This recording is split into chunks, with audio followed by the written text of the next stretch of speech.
Cowboys and Dak Prescott have ended their contract drama. Contracts, and then there are mega contracts. Cowboys quarterback Dak Prescott agreed to a 4-year contract extension worth $240 million, the largest in NFL history. I'm happy for a multitude of reasons. I mean, first of all, I am so happy to be recording in a studio again. Man, it's so difficult traveling and like holding a mic in your hand and like your lower back's killing you. But on top of that, I'm really happy because this is gonna be my last contract-related Dallas Cowboys video for quite some time. Following this, we get to talk about actual football. The offseason's over, week 1's in the books, and right before week 1, the Dallas Cowboys actually did something that was competent. I'm not really used to this, so before we get to the content, make sure you drop like, subscribe, and turn on our notifications to help the channel grow. We are on a crusade to 1 million subscribers, and I'm trying to beat that head Flight Mike to 1 million subscribers as well. And now that we get all that out of the way, work!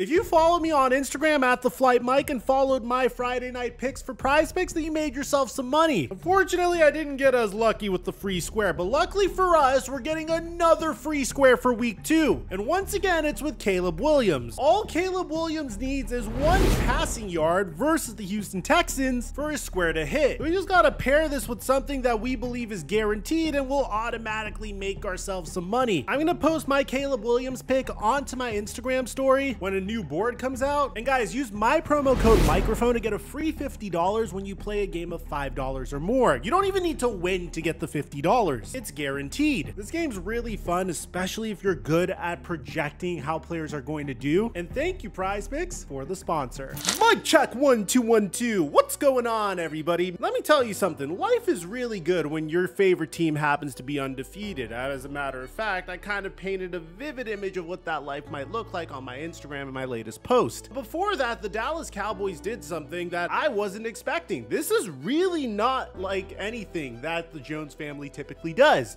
They actually paid their quarterback right on time and didn't drag on a contract negotiation in which they have zero leverage in. I was blown away by this. 2 weeks ago, the Dallas Cowboys waited till the very last minute to extend CeeDee Lamb. Now, again, I also mentioned that I'm not sure if this was because CeeDee Lamb's camp in the past was trying to drag on negotiations as much as possible so they could pay him as much as possible, because if I was in CeeDee Lamb's position, that's what I definitely would have done. I would have waited until Justin Jefferson got paid. I would have ideally waited until Brandon Ayuk got paid, but at the end of the day, CeeDee Lamb got the amount of money that was deserved. In the case of the Dallas Cowboys and Dak Prescott, the Cowboys had virtually no leverage in a deal. It's kind of crazy how little leverage this team had against Dak. I mean, if you take a look at Dak Prescott's old contract, if the Cowboys let Dak Prescott walk in free agency, he still counts for $40 million against their cap next year, which is insane. I don't think I've ever seen a contract structured in such a way. Even furthermore, the Cowboys could not franchise tag Dak Prescott, as were the terms per his previous contract. So pretty much the Cowboys had 2 decisions. You either let Dak Prescott walk in free agency, draft Shedeur Sanders or Quinn Ewers or any quarterback that falls to you in this year's NFL draft, and take the cap hit and start all over again, despite having CeeDee Lamb and Micah Parsons on your roster, despite for the most part always being in the hunt for the playoffs, but completely choking once you get to the playoffs. The other option is you extend Dak Prescott and you're able to mitigate some of this horrible cap hit and spread it out through the remainder of his contract. So there wasn't really a game of chicken to be played here, because Dak could have made this a very miserable experience for the Dallas Cowboys. And through it all, I have to admit, he was a consummate professional. Whether it was Dak saying he's not necessarily trying to be the highest paid QB, and he obviously wants to put this team in the best possible situation, or if it was even being a little bit more aggressive, where he quite literally said that he doesn't really pay attention to what Jerry Jones says anymore. Through it all, Jerry Jones has been very irritating to deal with if you're a Cowboy fan throughout the offseason. I mean, from saying this, how do we feel about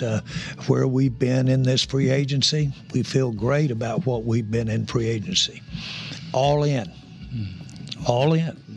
All in. We're all in with these young guys coming up. And we're all in with this draft. And we're all in with knowing that you have to go. All the way to comparing himself to the Patrick Mahomes of general managers. And so what our fans, what you're seeing, what we deal with is we're buying time. We're option quarterbacking and we're going on out toward the sideline and we haven't handed it off. We haven't pitched it. We're trying to make our mind up what to do. Does that sound like Mahomes to you a little bit? Okay. It do. To him predicting that the salary cap was actually going to decrease as a result of the NFL Sunday Ticket lawsuit. You need to have a feel for where the revenue is going to be down the road. I feel like I know better than anybody living. I've got a feel for what the revenue is going to be 4, 5, 6 years from now than anybody living. I've spent all this time doing that, and I understand it. And if you don't understand what the revenue is going to be, then you can't look ahead and see what the cap is going to be. I've got a better feel, I think, than anybody, because I have a sense of what revenues might be for the whole league 4, 5, 6 years from now. And so that if you see me optimistic, then you must know that I think it's pretty good. If you see me a little cautious, you must know that I'm being cautious. I mean, I hate to be repeated, but I didn't add that the other day, but I'm the best at looking around corners. Now, I don't know what that is. But as far as body language and instincts, I'm better than anybody. Which was hysterically overturned just a few days after the fact. All the way to him inevitably caving and paying CeeDee Lamb what he was supposed to get paid, and thankfully, what Dak Prescott was supposed to be paid. You see, how you feel about this contract really is based upon how you feel about Dak Prescott. The interesting thing about Dak is he has tremendous respect from his peers, whether it's Tom Brady. When you talked earlier in the day about why do you sign Dak to this contract? Well, because he has the ability at the line of scrimmage to be the true field general that every team is looking for. Or even Bill Belichick comparing Dak Prescott to Joe Montana. The Tuesdays that I had trying to stop Montana and Rice. Those are the two guys in San Francisco, Lamb and Prescott. Those are the two guys we're talking about with the Cowboys. And you think about how good Montana was. I mean, the numbers are just staggering. But then let's look at Prescott. You know, Prescott last year under Mike McCarthy's kind of, new offense where Mike took over the play calling. Mike kind of reinstilled some of his West Coast philosophies from Green Bay. 4,500 yards, 105 quarterback rating. Montana was 92. So, Prescott had a tremendous year last year. If he can maintain that same type of production this year, Dallas is going to be, it can be a hard team to beat all year, but this will be a big challenge for the Cleveland defense. But before I give you my take on it, let's discuss the actual news. So according to Adam Schefter, hours before Dallas kicked off its season, it reached an agreement with Dak Prescott on a 4-year, $240 million contract that'll make him the highest paid player in NFL history and keep him in a Cowboys uniform for seasons to come, per sources. Now people are saying, oh my God, this is such an overpay. But be honest, when you consider the amount of money that Trevor Lawrence and Jordan Love just got paid, when you consider that Joe Burrow broke the bank for the same amount one season earlier, consider that this is $60 million a year annually, Dak